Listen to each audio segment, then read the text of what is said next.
नमस्कार, विकास समाचारमध्ये आपले स्वागत। शाळेच्या सफाई कामगारांनी 2 नर्सरी विद्यार्थिनींचे केले लैंगिक शोषण। ठाणे जिल्ह्यातील इंग्रजी माध्यमाच्या शाळेत नव्याने रुजू झालेल्या सफाई कामगारांनी 4 वर्षाच्या नर्सरीच्या 2 विद्यार्थिनींचे लैंगिक शोषण केल्याचा आरोप आहे। 24 वर्षीय आरोपीला शनिवारी अटक करण्यात आली होती। मुलीच्या पालकांनी तक्रार नोंदवल्यानंतर 12 तासांनंतर पोलिसांनी FIR नोंदवला आणि तेही जिल्हा महिला व बाल कल्याण विभागाने या प्रकरणात हस्तक्षेप केल्यानंतरच।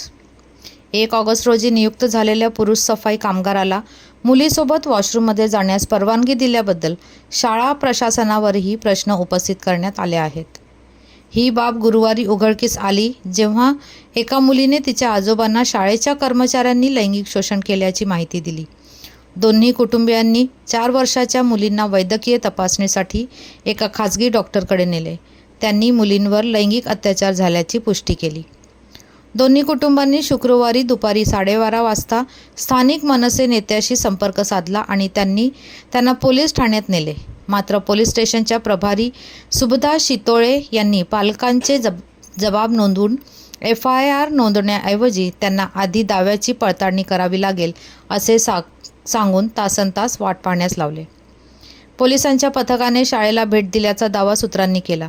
मात्र गेल्या काही दिवसांपासून CCTV कॅमेरे कार्यरत नसल्याची माहिती देण्यात आली। जिल्हा महिला व बाल कल्याण विभागाने मध्यस्थी केल्यानंतरच पोलिसांनी मध्यरात्री पॉक्सो कायद्याअंतर्गत गुन्हा दाखल केला।